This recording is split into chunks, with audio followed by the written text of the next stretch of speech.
Good morning. It's now 10:50 a.m., and I will call the Sewage and Water Board Operations Committee meeting to order. But welcome to Kimberly Thomas, who's a new board member and new member of this committee. I appreciate it. You all know Randy. I think everyone who was here earlier, also new to the organization. So, Thank you. all right, special counsel, please call the roll. Director Howard. Here. Director Cole. Director Duplessis. Present. Director Kennedy. Here. Director Thomas. Present.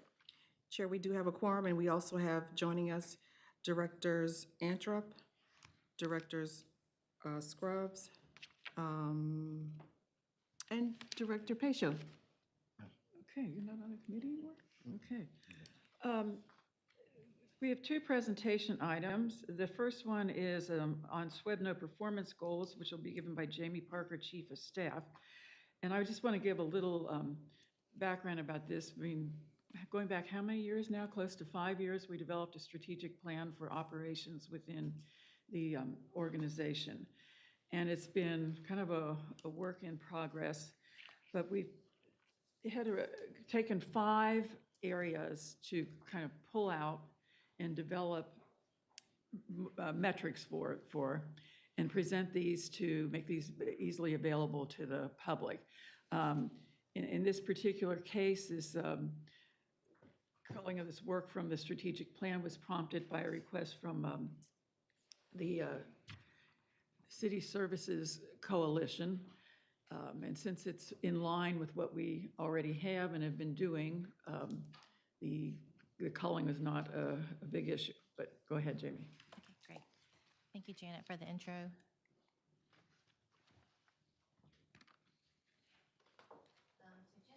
As Janet mentioned, as a brief recap, this is the framework of our strategic plan. It was adopted in 2022, and we will be entering the final year in 2026. And so at the time when this was developed, we decided we wanted to focus on the following key areas: financial stability, technology modernization, workforce development and enrichment, customer service excellence and stakeholder engagement, infrastructure resiliency and reliability, and organizational and operational improvements. And in each of these areas, we have a number of goals and tactics that we are actively pursuing to reach those goals. And we track metrics on a regular basis to continue to monitor our progress and celebrate the wins of the things we've accomplished, and to stay focused on the areas where work and improvement is still needed. And so based on this framework, we pulled out a handful of performance goals that we already track and that have been shared publicly with various committees and the full board. And as Janet mentioned, Director Howard mentioned, as part of this request from the City Services Coalition. So the first one falls under financial stability. And so in this area, our overarching goal is to practice strong fiscal stewardship and ensure timely revenue recovery while balancing customer affordability with investments necessary to deliver critical services. And here, what we are wanting to track and focus on is Promise Pay and the success that we've seen with that program, and continue to increase our enrollment and participation in it for 90% or more of customers with a past due account. So at the beginning of last year, we launched Promise Pay, and that is something where a customer can enroll and they can select an interest-free payment plan. The payment amount is flexible, and it gives them an opportunity to stay in good standing and also avoid a water shutoff. And so within the first quarter, we had 32% of customers, or a little less than 8,000 plans. That was our enrollment total, so off to a good start. And then after being in effect for a little over a year, we're now at 62% of customers and a little less than 15,000 plans. So we want to continue to increase that number to get to the 90% mark. And based on what we know as of the end of Q2 2025, we've collected $8.2 million in revenue, past due revenue, with a commitment from customers to pay $24.2 million in future payments. So any questions on this goal or metric?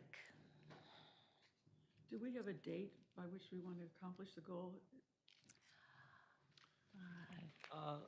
Not a specific, I think the contract would promise pay 2 or 3 years, but either February 26, probably early, but the following year, 27, that would have given 3 whole years, these customers that weren't previously getting contacted. But yeah, I'll come back to you a specific date, but seems like the term of the promise pay contract would be sort of logical there. Okay, the next set of performance goals that we're tracking are with our technology modernization efforts. And we're really engaging in some transformational changes across the board at the utility with these new systems that we're working to implement. So the first one, and the one that is the farthest along, as was discussed in today's Finance and Administration Committee meeting, is a new financial management system that will be going live in 2026. The next one is the implementation of a new human capital management system with the goal of going live in 2027. And that is the system that will help us manage workforce data, which of course impacts retention, recruitment, and workforce development. The third new system we're looking at implementing is a new enterprise asset management system in 2028. And then also in that year, implementing a new customer information system. And so the general process to request information and advertise and procure the systems and then implement them generally follow the same process. We're just at different staggered phases for each, but we do have specific milestones that we want to meet each year to make it to the go live date. And this is taken from a presentation that was shared, I believe, in July with the Operations Committee, a great presentation from our CIO and the IT team.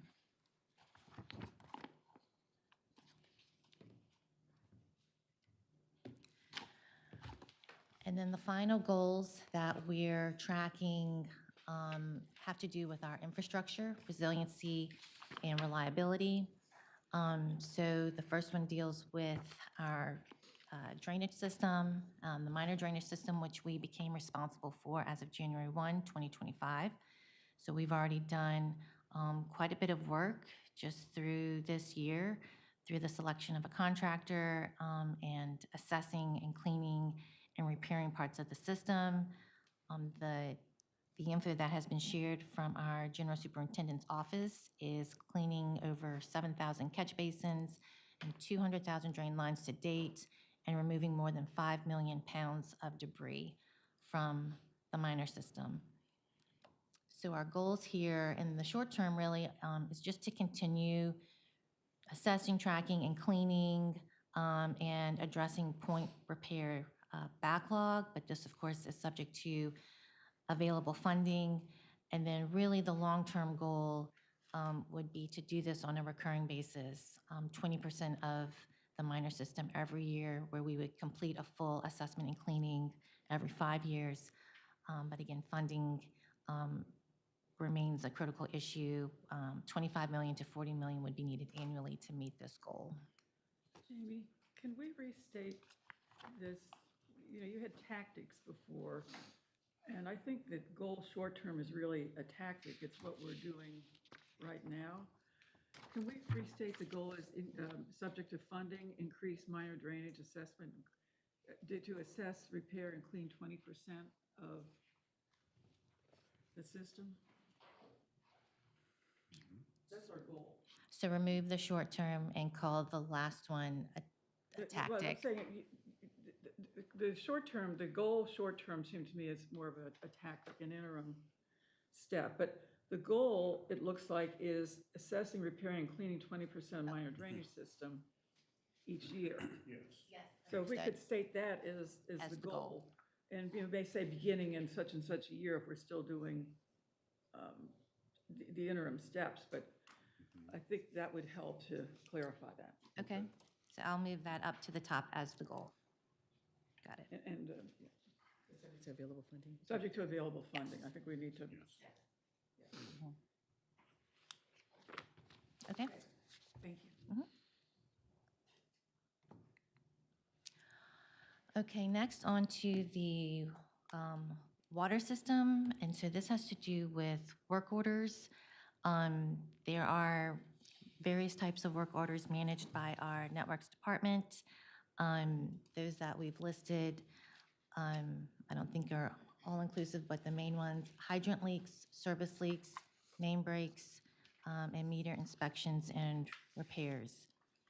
And so what we would like to do is improve response times by completing all work orders for the water system on average within 30 days.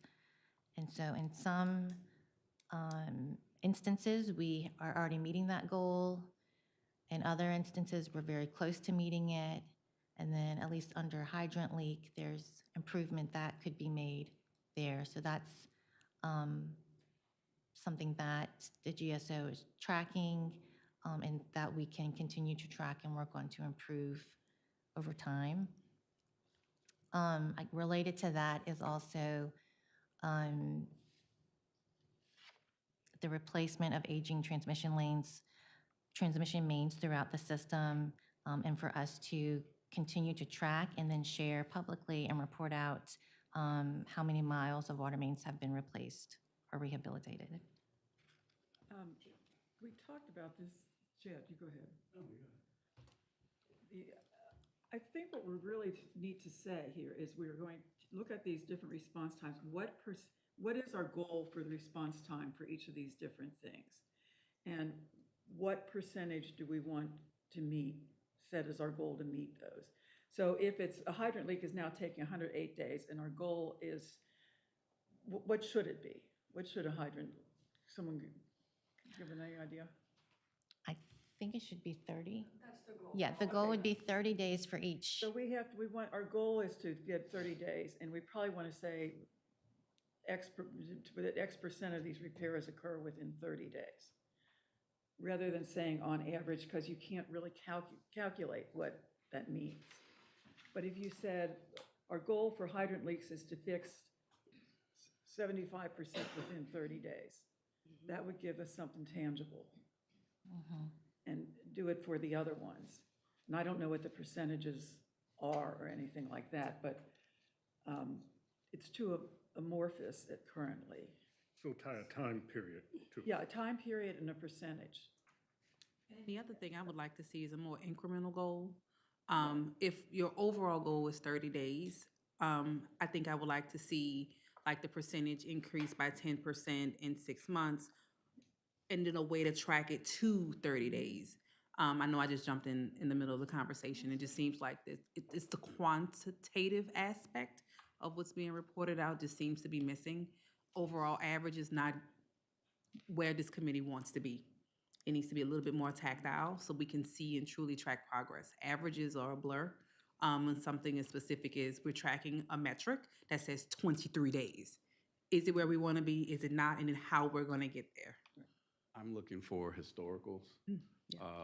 If this has been a part of the plan and we've progressed to this point, I think it would be helpful to know that what progress we've made so that we can have discussions or clarity around, are our processes working or are we doing something different?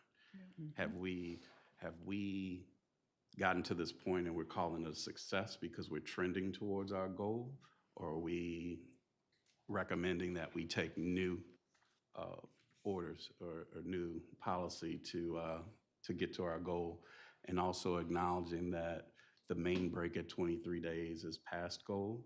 Is that something to reset? Because, you know, I don't think we want to ever rest on our laurels. If there's opportunity to be better, let's identify it and go get it. Yep. If it's within our capability. And forgive me if I just don't know at this point. Is this based upon our skilled labor that we already have, or is this contract plus skilled labor that we have? That'd be both. It would be both? Okay, okay, okay. Okay. I have one more point, y'all. So sorry. You okay? All right, so if the goal is to improve water system infrastructure, and that goal is based on us improving time for repairs and breaks, there seems to be a slight misalignment in that verbiage. If we're gonna improve the infrastructure, fixing a break is not improving the infrastructure, it's doing near-term repairs on a timely manner. So if that's what we wanna do, we might wanna consider rephrasing that goal, because if I'm improving the infrastructure, my metric can't be I'm fixing the break. My goal should be, how do I prevent that break from happening? I agree. It's reactive. So this one is really, would be improving time for water system infrastructure repairs. Yes, Mhm. yes. Yeah, good point. That's a very good point. Any other comments from the committee? Jamie, do you need help setting up the format or anything? Let me Okay. Mm-hmm. know. Yeah, I can revise this based on the comments and then recirculate it to The committee. the committee for review. Okay. And then likely the similar comments will be for the next slide, which has to do with the sewer system.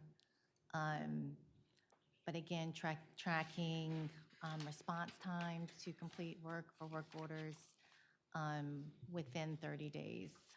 And then that is the list of the different types of work orders that are received from the Networks Department. Yeah, I agree. And I would just say, like, it seems like those two goals are based on improving service levels and not improving overall infrastructure. Any other comments? Anyone? All right. So Jamie, thank you. Okay, great, thank you. Thank you for your comments.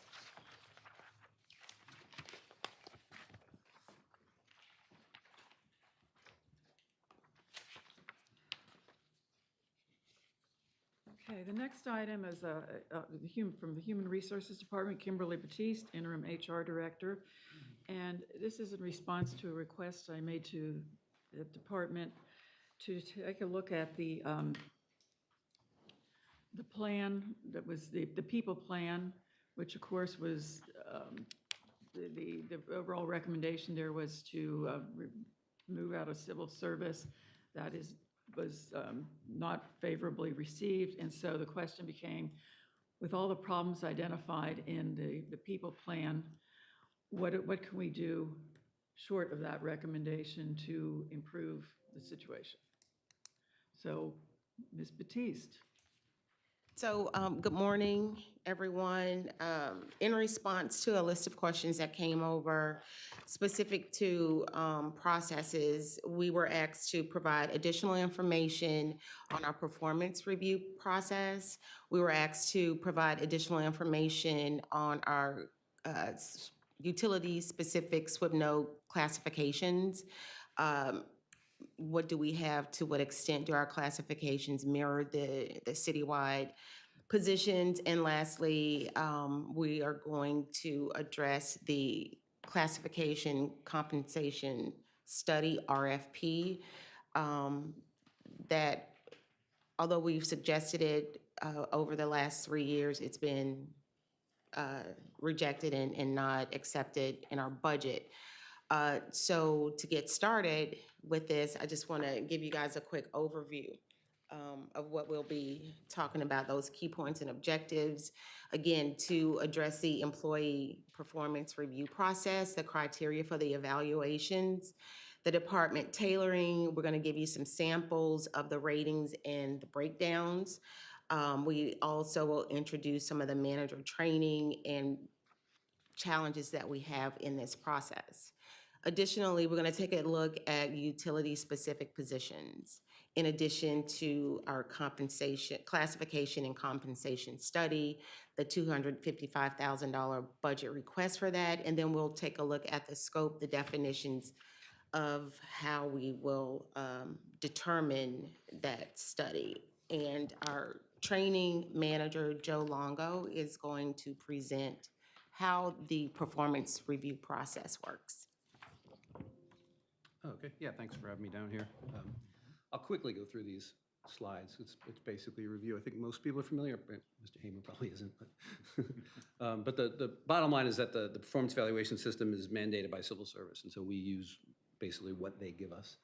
We can't alter, supplement, or replace, what the process is. And the current system, I think, was made effective in 2017, although merit pay for exceeding expectations, I think, wasn't funded until last year. So I'll get into that as we go through the slides. And this applies to all the classified employees. So we're kind of approaching right now the 12 o'clock hour with performance planning. On October 1st, the performance plans for 2026 will download into the system, at which point employees and their supervisors and their employees can conduct basically their performance plan or cull it together with supervisor input, employee input. And then the performance plan approval is due by January 31st of 2026. So they have a solid 4 months to work with each other to come up with the goals and tasks and everything that will go into the performance plan. And then January 31st is that deadline. And then, of course, the calendar year of 2026 is the performance period. Ideally, there's ongoing monitoring and feedback. What we hope is that, at the very least, as people re-engage with NeoGov in October to plan for 2026, they can take a look at what they had put in for 2025 and basically update their employees on the status of how they're doing for this year. At least at that point. Hopefully that's happened prior to that. And then the performance evaluations for this calendar year, 2025, will be due by April 1st of 2026. So there's elements of overlap with all these deadlines. And then the employee can sort of accept or dispute or inquire as to their rating, at which point the supervisor's supervisor will then approve the rating, and then we submit it to civil service. And so that's basically the cycle of the performance review process. I think you were provided with some samples of evaluations. Pretty sure they're all redacted, but just gives you an idea of what they look like.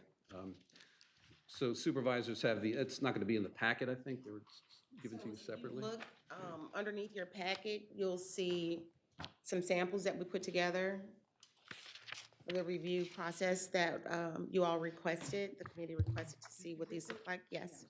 So at the top, you'll see sample 1, what we're referring to. And then Joe's going to walk you through each of those. That's the timeline. So employees are rated holistically, but each evaluation should include the mission, vision, values, either of the organization as a whole or the specific department. Fairly generic there. But then goals, which is part 2, are supposed to be SMART goals, things that are specific, measurable, attainable, and so on. And they should have at least 3 and no more than 5. You don't want to overload it. And then part 3 would be the work tasks and expectations associated with those goals. And so you can see the samples from 2024 that we provided, sort of fill all those. And then there are also KSAs, knowledge, skills, abilities, the more soft skills and competencies that you can rate an employee on as well. But ultimately, the rating is holistic. So in the system, supervisors don't necessarily have to comment on every single aspect, every goal, every task, but they do have to provide a comment in the overall rating, and that's what helps to substantiate their ultimate rating, and that's required by not only by civil service, but the system itself. It's a red asterisk. You need to have comments in there. So while the samples that I provided, the supervisors provided commentary on each thing, It's not a requirement. This supervisor went beyond what was needed, which was good. It was good feedback to the employee, I think.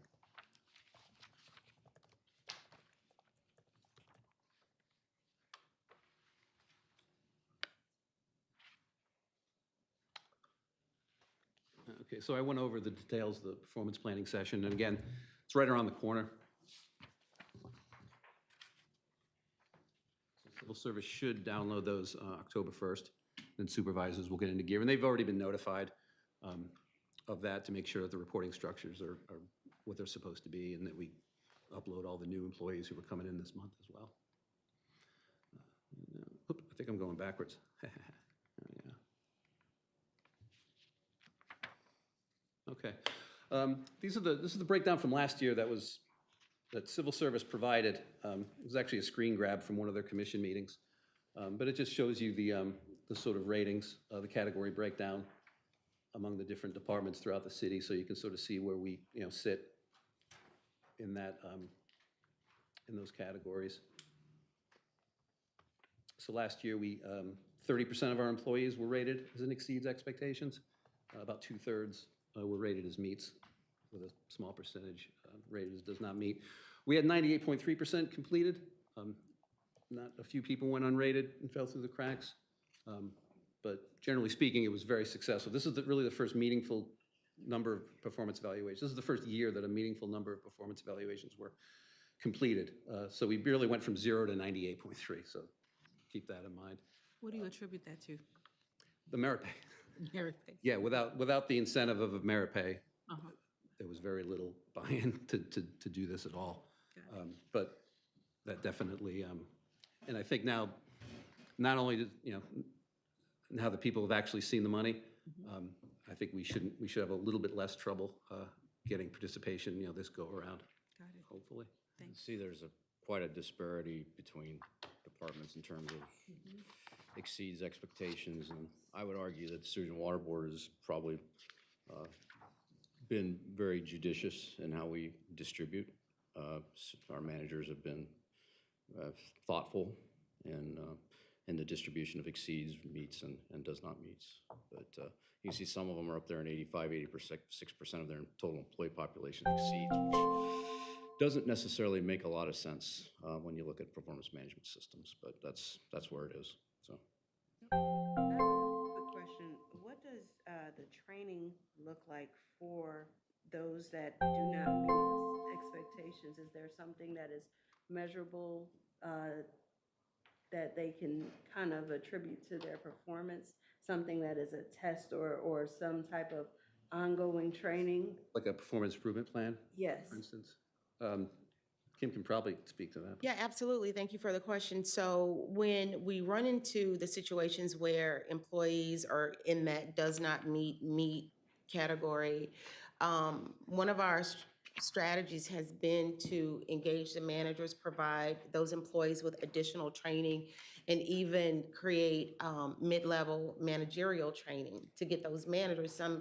Some managers don't have certain skill sets, can't articulate how to navigate certain successes in those with their employees. So in addition to training our managers and giving them the skill set and the tools that they need to assist their employees, we're also giving the employees a better understanding, really defining what that job expectation looks like, being super clear.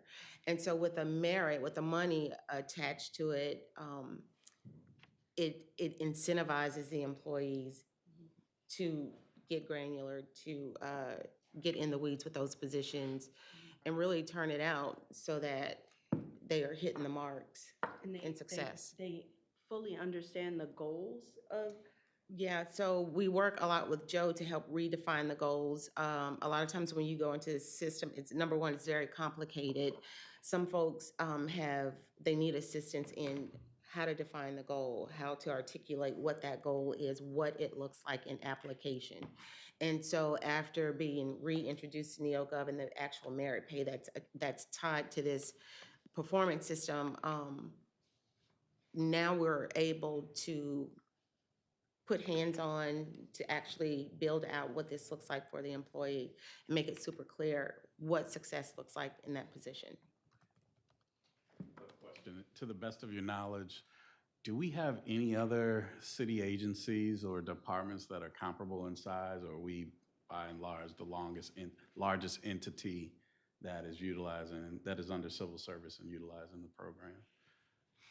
So all of the agencies attached to civil service use NeoGov. But I mean, we're the largest by far. I'm just trying to get a, We probably are the largest appointing authority outside of the city. It would be the city, it will probably be the board, perhaps police or fire, but I'd have to defer to HR to investigate and that. Yeah, fire. police and fire would probably be, There are a couple that are comparable, but we're most of the top three probably, Okay. yeah, I would say. I love how we're sitting right here. It'd be great to kind of regird that confidence, seeing that comparison if it's available. Is everyone who exceeds expectations receiving merit pay? The exceeds, yes. Exceeds, but not the meets. Correct. Correct, okay. Yeah, I think prior to being funded again, I think there used to be grades of 1.25. Was before I even started working here, but I think there were like maybe 2 or The 3 band. levels. Yeah, bands, exactly. Mhm. So to train managers on how to use this system, the civil service offers a class. And we'll publish the schedule and make everyone aware of it once they are listed on the YouGov. They're not quite there yet. I don't think, they haven't set the schedule, but I think they plan to now that the performance plan period is about to come on. So we'll make supervisors aware of that. Training units also always here to walk through some supervisors on an annual basis through the NeoGov system to sort of navigate it, and also new managers coming on, who don't have prior familiarity, just to sort of show them the ins and the outs of it. And also on-demand resources. We put together a couple of tutorial videos that are available on the internet for just sort of basic getting from A to B type help. Those have been excellent interventions that they've created in training. It really, really helps. You can focus the employee to that, and they're very, very, very well received. And additionally, civil service, after this presentation went to press, I found out yesterday there's an additional class available that focuses just on the rules regarding merit pay eligibility for classified employees. Ms. Fields at the Civil Service Commission, she enrolled me in the class, and I went through it the other day. It's about a half an hour, but it spells out basically what are the requirements and deadlines involved in making sure that an employee will be eligible once they. So is that something that's available or something that we require supervisors to view for? It just released onto the Civil Service training course catalog, and it requires, you can't self-enroll. I asked if we could sort of make it a little bit easier to access the information, or maybe create an on-demand video basically with the same information, rather than have it be a course, but I haven't heard back. But it is definitely a good resource that they've created over there. And training unit is looking all the time at our annual mandated training and kind of reviewing what we require all of our employees to get. And, things like this, it's a balance because of the amount of time an employee has to dedicate to training. But some of these things may be candidates for annual mandated training as soon as we kind of evaluate it. And Joe's right. I don't know if that particular method of training is the best way to deliver to the employee. There's other ways that that we can do it, that Joe and his crew have done to make it easier on the employee to go online and get it done. So we're trying to keep that moving. Okay. Deficiencies in the process, it's a harsh word, we can call them opportunities for growth. Limited engagement with NeoGov. They don't use the platform consistently, so every year is sort of a new refresh. What was my password type of things, and then that sort of it's slow to get the ball rolling because of things like that. And as former Superintendent Spoon used to say, ops never stops. Most performance plans are completed at the last minute. So, to get them to stop the carousel to do this, is a demand, and they will sort of wait till they feel the pressure. And that's when the calls for help come, you know, when we're on deadline. And so we try to be available for that, knowing that's going to be the case. I do think there'll be some improvements in this, though, because one of the things that Civil Service did is they've moved their Civil Service course catalog and enrollment process to NeoGov. So now more employees have to log into NeoGov in order to enroll for the courses that are necessary for promotion. That all by itself will increase engagement of this platform. And the fact that, you know, the money is real. Now, people got paid last year. So that, you know, is a fact that people are aware of, and that should also drive more engagement. So I expect a lot of improvement in that area. Technology and access barriers. Of course, a lot of the employees, you know, don't engage with computers on a daily basis at all. I was pleased to know that IT has offered support staff now for basic computer needs. And so I'll work with their staff so that they know, you know, the ins and outs of the NeoGov system, so that when employees come needing to sign their plans, for instance, you know, they'll have the support they need. So that will also improve. I want to mention the paper option too. That is actually, yeah, and this is the more labor-intensive aspect that remains the deficiency, to be honest, is that employees who don't have access to their email or find it too difficult to do, we allow the supervisors to print the evaluation, have the employees hand sign it, and then upload it back to NeoGov. And that would constitute a completed evaluation. A lot of that falls on the supervisor's administrative help to do, and it's stressful for a lot of people. So the more we can actually get employees to go in there and engage with the system and e-sign, you know, the better. That's a lot of labor-intensive stuff. But we got the okay from Civil Service to do that, and that also helped a great deal in getting a lot of these performance plans completed. So this is only used for performance? So you're not using this for extra skill building or credentials or certifications or anything? So you're not going in there for anything except for, so No. nobody's going in there No. unless you're getting, No. so nobody's gonna use No. it unless you're dealing with performance? Except now that they've moved their, Civil Service has moved their growth and development Yeah. catalog into NeoGov, that's new. So I wouldn't go into it unless I specifically want to deal with performance. Or you want to take a Civil Service course, then you'd have to log into the NeoGov system. And that's gonna give you a that's certification or some type of? Make you eligible for promotion. Okay. got So it, yeah, okay. there are certain classified positions, there are certain classes that you need to be eligible for promotion. It used to just be a paper app you send to Civil Service. Now everything is enrollment is online. That forces employees to get onto this system. And so that'll create more engagement. Kimberly's got this one. So, I'll shut no, up. I'll shut up. Dave's gonna jump in. I'm not going to jump in. So, in order to pull these processes together, we've gone through an RFP, which is our new HRIS system, or the Human Capital Management System, which will integrate with NeoGov. And so the certifications that you're referring to will be able to offer additional resources to employees through this new system. Because it doesn't exist right now with GP, our hands are tied, and we only have NeoGov and the training classes that Joe puts together for our SWIPNO employees. But once we get this new HCM in place, it's gonna be amazing. Okay. We can show them what certifications are necessary. We can track those certifications in real time. We know when those certifications are going to expire, when we need to renew them, and then we can build their career or a path forward throughout the agency. But we're getting there, and that's But you kind of, see what I yeah, was- absolutely, yeah, but.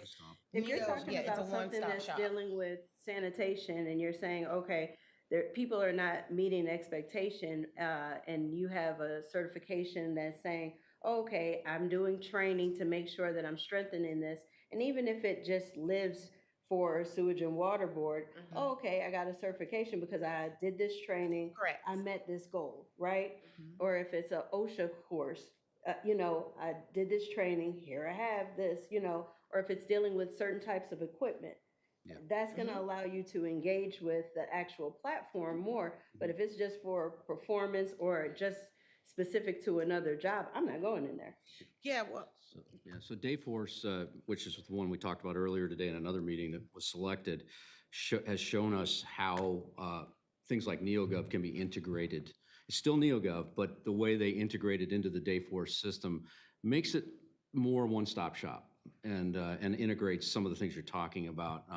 That was something that was really important to the RFP committee was, we can't be doing pieces, parts all over the map. We got to have it all in one place, and it's got to be integrated. So we got some pretty encouraging demonstrations about how that works. And NeoGov was specifically discussed by Dayforce to say, hey, yeah, we can do that. We've done it in other places. So it's good to hear. My question on that integration, is it going to be single sign-on to NeoGov, or will a supervisor not be able to click exceeds without seeing, that these steps were already taken? What is that? Is it just a surface level, single sign-on integration? Yeah, that's a good point. Or are they fully integrated? So- If we know. So right now, as we understand it, it's a single sign-on Okay. point. However, we are able to build out our dashboards per employee as necessary. So even when they go in, it's just basically clicking a link onto what you need to do. Managers will have access to certain screens, certain visibility for that employee. And then there's your own personal aspect of your personnel indicative data, your information that lives in there. But yeah, I'm super excited about it. So thank you, And Kimberly, I like what you for bringing said that up. about building a career path forward. As you start doing that, plus you add AI, people will actually be able to build their full career path here forward. So that's beautiful. And one of the things I just want to add, and then we can move on, as an answer to having limited access to computers and technology, one of the things that we did was institute employee kiosks at the various locations, anticipating, getting more participation with this performance review process. So our Carrollton location, I think we have 3 to 5 kiosks where employees have access to get on there, take a look at, just logging into their email, trying to force those policies to make it more interactive for the employees to participate. And so we've done that with Carrollton. We have kiosks here as well as Central Yard. I gotta think of all my locations. And we would love to put more out there. Of course, hopefully it passes budget. Looking at you, Gray. So hopefully, this year we can get additional resources for that. And then another thing that HR was doing with regard to the communication aspect is using HR Connect to remind managers, hey, engage your employees. We need to make sure that we're getting our performance feedback right now. Follow up with them, let them know if they're hitting those benchmarks, what's left. What do we need to alter the plan right now?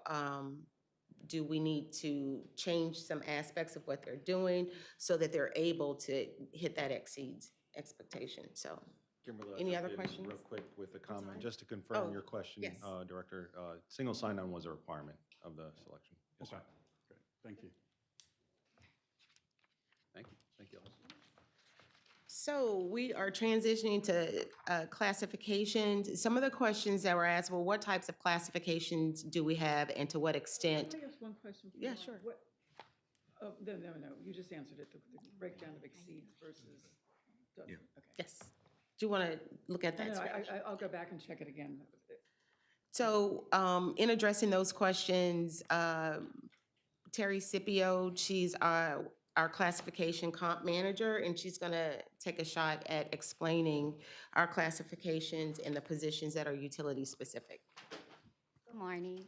So we have identified 104 board-specific classifications, which accounts for almost 60% of our workforce compared to those employees that are in classified positions. The ones with the asterisk are unclassified positions.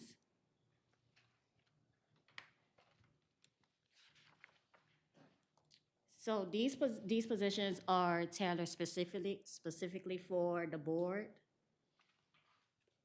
You said the ones with the asterisk? Yes, the ones with the asterisks are unclassified positions. Oh, you said Unclassified. Unclassified, Yeah, Okay. everything yes. else is Because you said initially, like, unique to the board, and I was like, a CFO is unique to the board? Wait a minute. No, Which, are you talking about the asterisk behind them? It's after them. After, after. So those are, yes. yeah. Yes, My it's- eyes look like they're all asterisks. Okay.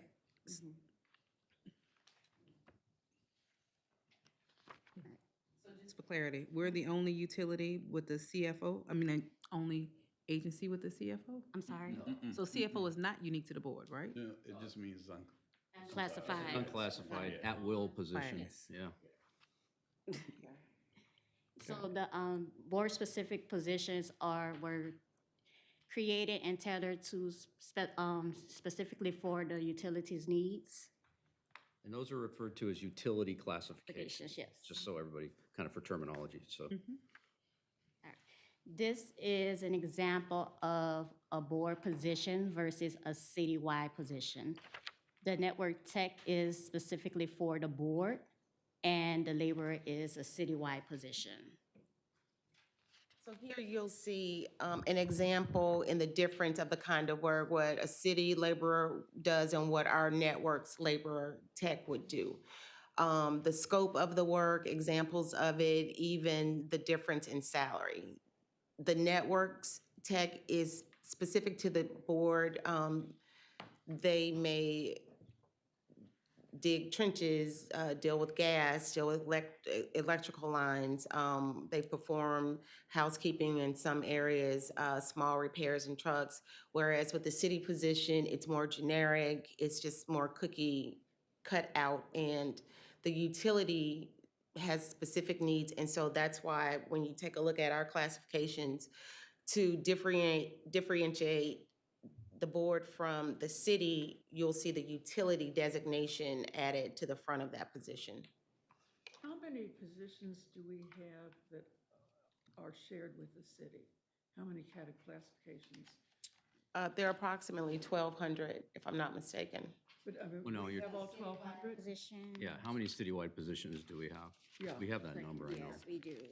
It is 533. Okay, versus 104, was that the?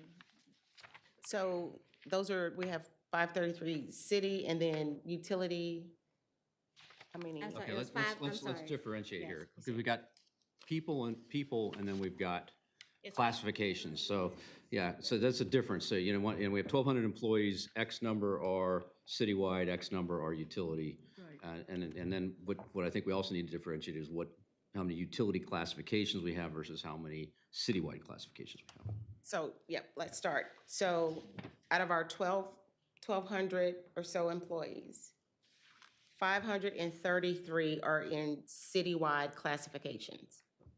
Out of that 1,200, 728 are utility-specific SWIPNO positions.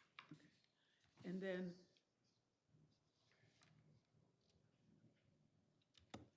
the 533, those numbers that you gave are the number of employees. How many, like the 533 that are citywide positions, how many positions does that represent? Classifications.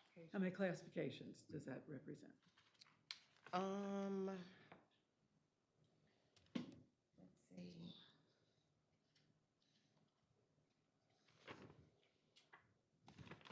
Approximately 50.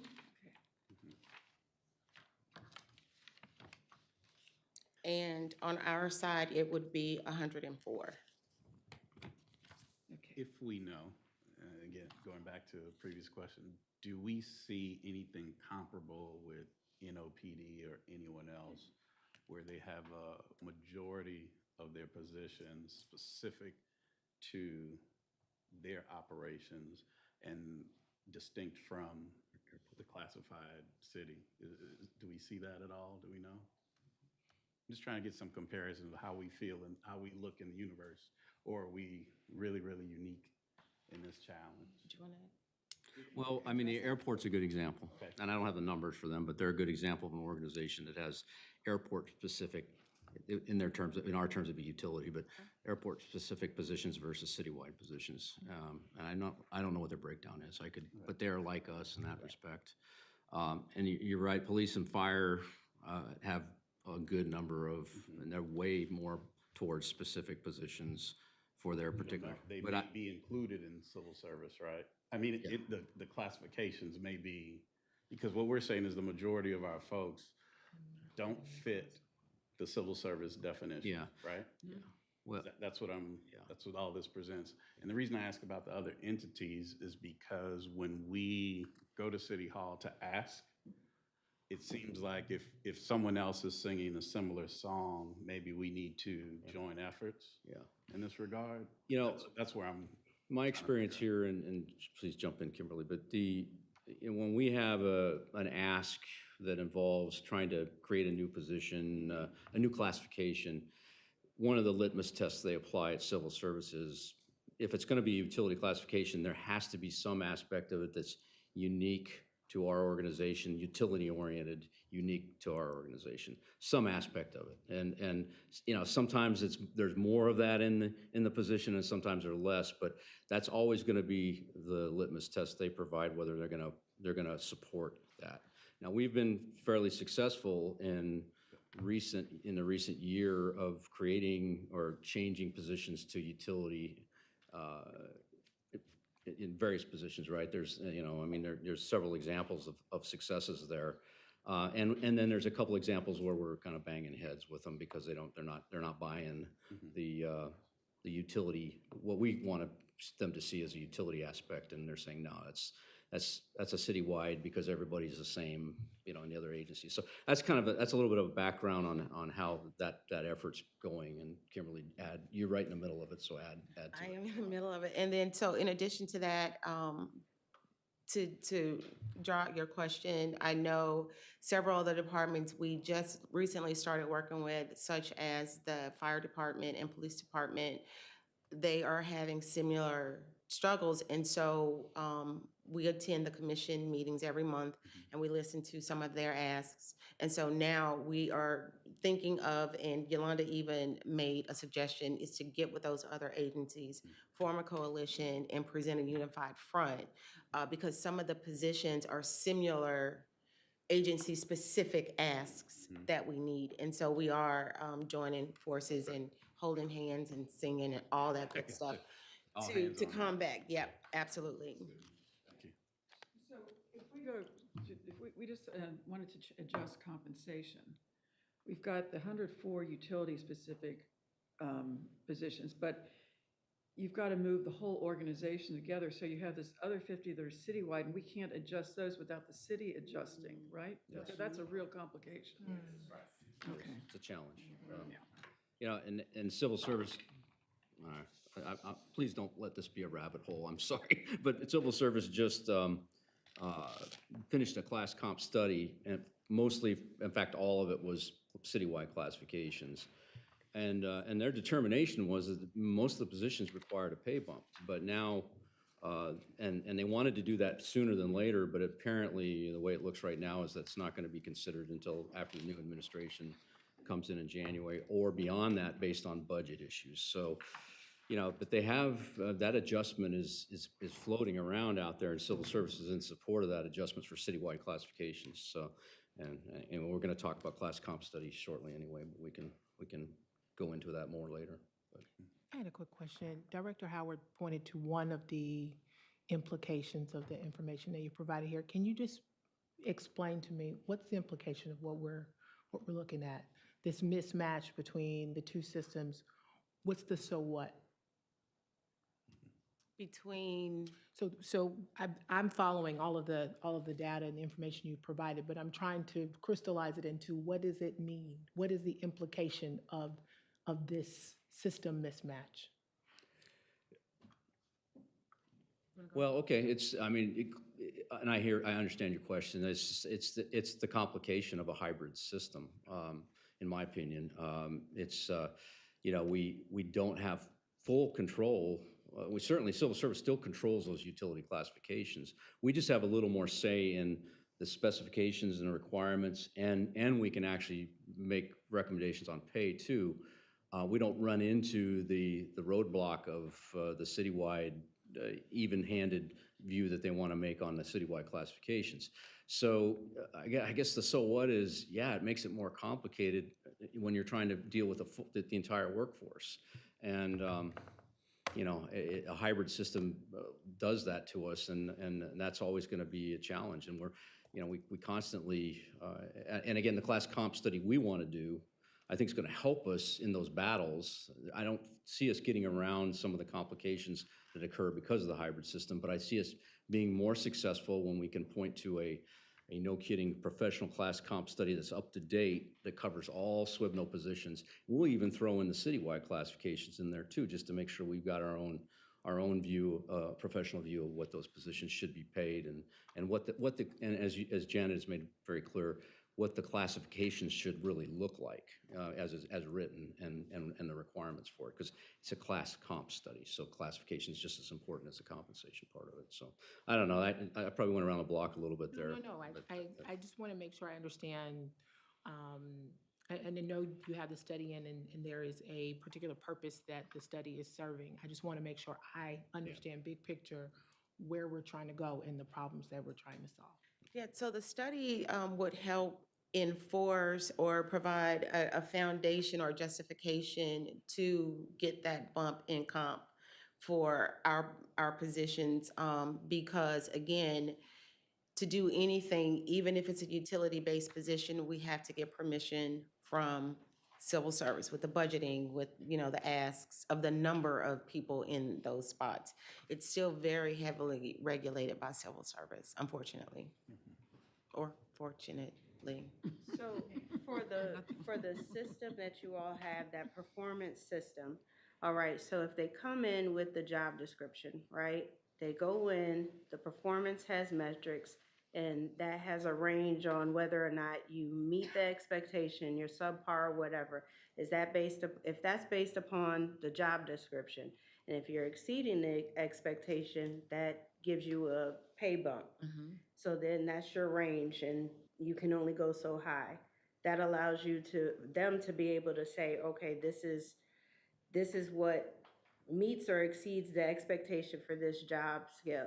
And then there's a path forward to the next, you know, they should be able to somehow, AI can do it. Let me tell you, it's not one of those things that is like, you know, it's a rocket science that literally can be fed into a program to where it really will be able to comp the salaries, you know, incrementally based upon the performance that you have in the system.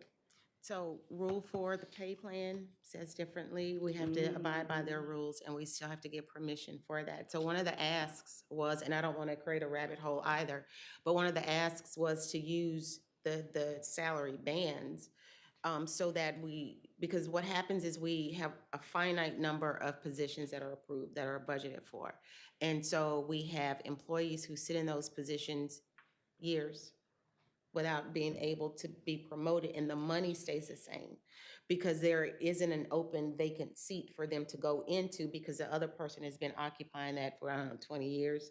And so what we're asking, and one of the asks is there's this pay plan in Rule 4. Why can't we use a band and do a merit in addition to a COLA to make sure that we are staying competitive in our industry, especially as compared to other similarly situated utilities in our region, Southeast, Southwest region, right? And so that's one of the asks. But Well, so, and encouraging news was the class comp study the civil service completed made a strong recommendation that they loosen up the ability to move within that pay band. And that was very encouraging to see. I don't know exactly how they're going to want to do it, but they definitely made the recommendation, and it sounded to me, based on conversation with the director, that they were all in agreement with that. Getting there, they're trying to figure out how to get there, though. It's a little tougher to figure out a system. But the movement within the pay band, which is what Kimberly has been pushing for since she's been here, is actually, I think, going to happen. And that's really good news, you know, for our employees. So anyway. Yeah, just one question about the study. So is this a one-time, or we should anticipating that you'll have to continue to do this study on what frequency? This sort of study? Yeah, you hit the nail on the head. Where we have fallen short organizationally, I think, is not recognizing how important it is to do these on a periodic more basis, consistent more basis, yeah. consistent periodic basis. And, we're 5, 6, maybe 7 years behind now. I And think we've the got last one was 2017. Yeah, so we're way behind on it, and we just can't let budget, and I'm not pointing at people, I'm pointing at just the budget process. We just got to realize that this is one of those things we've got to protect if we can, and do them every 3 years probably is about the right interval, I think. Yeah, and civil service is also recognizing that too. They're not exactly up to speed on their class comp studies either, so they're recognizing the importance of doing that too. So that was stated in the study. So Additional questions? Yeah, Before we move on? But no, you're going to move on to the comp study, right? Yes. Yes. Questions? Okay. So our last topic that we're gonna address, the question was, what exactly would our classification compensation study look like? How would it be defined? What's the benefit of it? And what would be the comparable market? So to address our compensation study is Ms. Meyer, and she's another comp and classification manager in HR. I mean, we were already on the topic, so I don't know. if So we we're just wanna gonna keep going. Yeah. So we can just go to the Go slide. on.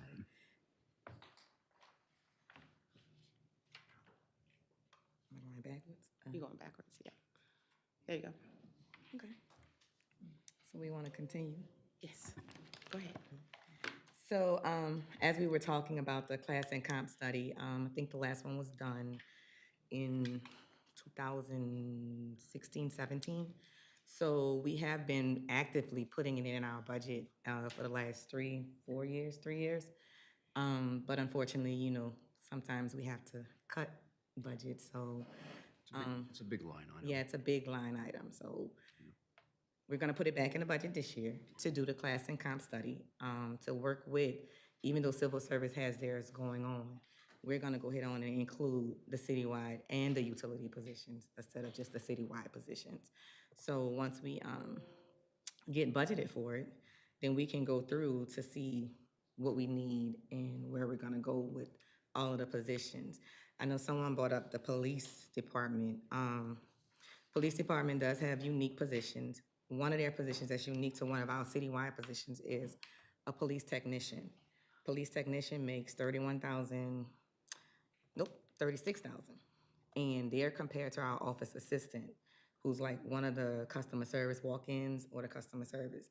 The office assistants make 31,000, but both of their min quals are the same.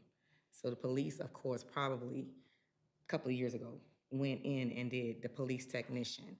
So their police technician series is just like our office worker series, the citywide series.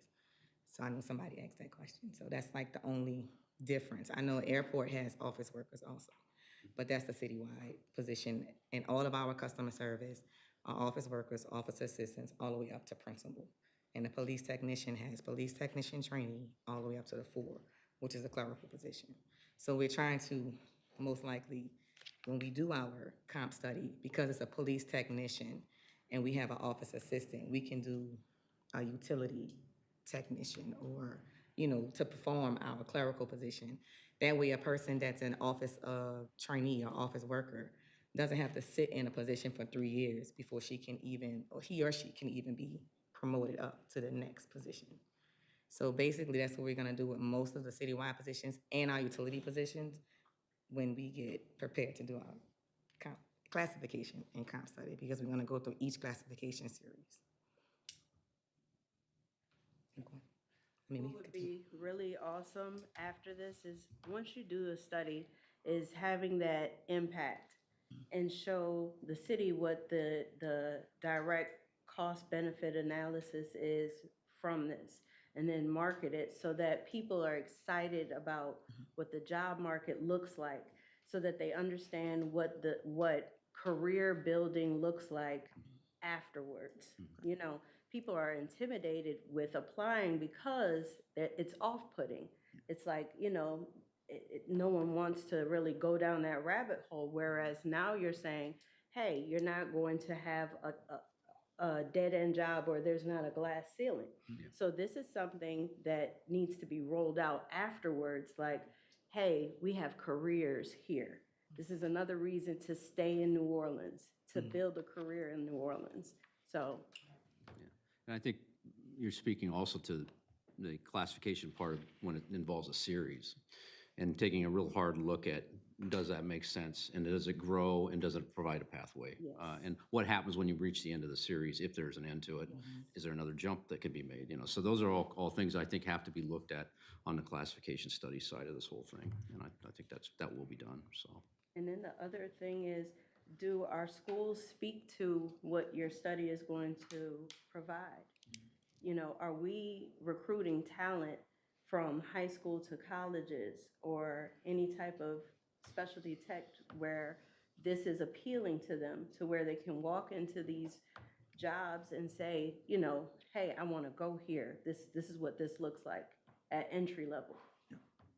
So just I would FYI. just add, I'm sorry, I was just going to add, some of that will come with us going to different universities and trying to recruit people. I saw that happen when I was in Washington. Also, too, these type of studies, looking at compensation, improve morale in the organization, that people feel you see me and I am of value. And the other part of it is I really want us to have a campaign where we're highlighting the employees, and I want people to see Swibno has the employer of choice, that people want to be here and feel there's a career here, and really connect those dots that we know of, but some people outside don't see it. Yes. So to your point, one of the great things, and I'm surprised why Maya is not going into it, is she actually makes sure that we are participating in job fairs, that we participate with Job One. We've created a pipeline to several universities to source engineers, working with Chris Bergeron. I don't know if you were aware of that or not, Caitlin. Chris Bergeron are in the pipeline, working with engineers to do that. We, through HR Connect, we do have an employee spotlight where we're highlighting our employees. Ms. Waldine was our first test subject, and she was super excited to see herself in our little spotlight. We also are doing employee appreciations. We have our 30, 60, 90-day feedback surveys for our new hires to get information. How was your introduction here? Were you acclimated? Did you feel welcomed? Do you know where you're going, where you're going to park, all of that building? And then, so I'm just super excited what some of the things that we're doing, but Myra, she can tell you about all her. I mean, yeah, we do amazing have Job fairs. One, which is our partner. Just as of the last 2 years, with the connection, we've been doing Inspire NOLA. During April, the students do LEAP testing, so the seniors and everyone. So we've been going to Inspire NOLA for the last 2 years for their job fair, career fairs. We're waiting for the other public schools, New Orleans Public School System, KIPP system, to get with them so we can go into the schools, because a lot of the students don't know that they can, if they choose just to do a trade, they don't have to go to the universities for a 4-year degree. They can come to Sewage and Water Board at the age of 18 and start off, at an entry-level position and make a career out of it. So we have been. Do we highlight that on the website? The 18, no, we don't. We're gonna highlight it. But Okay. it is on The only reason why I say that is because with all the negative things that people will want to say, these are the exciting things about having a career and building a life with. Yeah, it is on the job description. Okay. But we can make a note to, highlight it. Yeah, on the website. But it is 18 years old. Yeah, we're kind of running out of time, but Chad, you want to go? Fast. When we come to the scope of stuff, I don't understand why Sewage and Water Board, to me, has to define the scope of the study. And to say we're only doing base salary, that's not compensation, because compensation takes into account your benefits.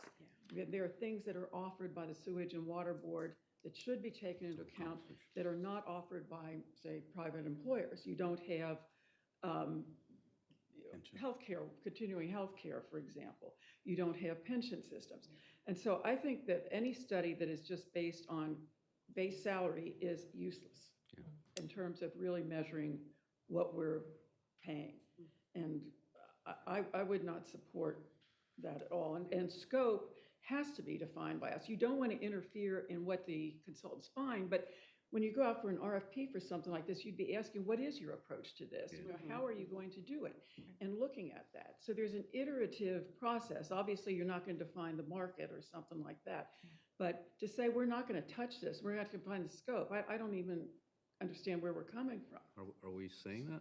No, we're not we didn't saying say that. Because we're not, because I think that the RFP development is going to be huge here, and, SWIPNO but- does not have authority to alter or influence a consultant's approach. The consultant determines the scope. Nah, It yeah, says. that's probably not the just right way to say that. Yeah, I apologize for the confusion there. Look, we're going to be in control of this RFP completely, and we're going to be able to write it the way we want it to be written. Okay. And include, like we talked about before, I think in one of the previous meetings, Janet, was that, you know, we would have a second, you might have the base salary category or column, but your another column would be total compensation. Right, You know, right. so you would have a way to see That's things fine. that way. And That's I think fine. those are things we need to write into Okay, this but when I'm RFP. reading, it's not, Yeah. it's saying the opposite of that. Yeah. And so I think we need to go back and work on that, and I would hope the RFP would come to committee too before it goes out. So similar vein, I brought it up last year.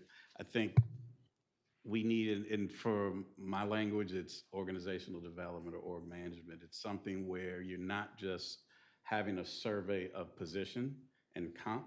You are discussing what are the deliverables for this agency. Okay, now I'm measuring, here are the skill sets that need a complete guide, since the city won't pay, the city should pay if it's just an org study on comp, because that's my opinion. But if we're gonna do, and that's not something you need to do more than every decade, but we don't have one. Yeah. Right? Yeah. And so if it's not this cycle, certainly in our next strategic plan, but I think the sooner the better if we can, and it's a higher dollar amount, but I think it's critical to undergird all of the subsequent asks over the next decade. This position requires this deliverable. Here's a skill set of these people in these positions. That's how you justify nationally, this is what we should pay them, and it always comes with a band, right? I think it gets everything done that we're trying to accomplish, and also protects us, you know, from underperforming on the administrative side, and sets us up for success moving in the future. Similarly, that's why I wasn't too excited for just base. I would really want to see something more comprehensive, and I'll champion that with you. I think that can easily be done, or not easily, it can be done, and it's going to be, it need to be done with some thought. But I think everybody, you know, in the room believes that it should deliver more than just, you know, the base. I mean, we've got it. There's more useful information for us out there that we need to. We definitely are gonna look at base, but when one of the reasons that base is so important is when we look at our office worker series, they are under the poverty line, and most of them cannot afford insurance. So we have to establish that foundation. Then in addition to, this is your total rewards for what the company offers as a total, but we have to look foundationally because those wages are super Yeah, low. there's no reason it can't serve those multiple purposes, absolutely, so. Yeah. RFP can become before Operations Committee, of course. That'd be good. Okay. Thank you very much. And I think I have to find my sheet now to get us out of this meeting. Any public comment? No public comment, Chair. And then, can I have a motion to adjourn? Motion to adjourn. So, second. Any questions? All in favor? Aye. The motion carries. We're now adjourned. Thank you, everybody. Some of us had a long day today, Ted, didn't we?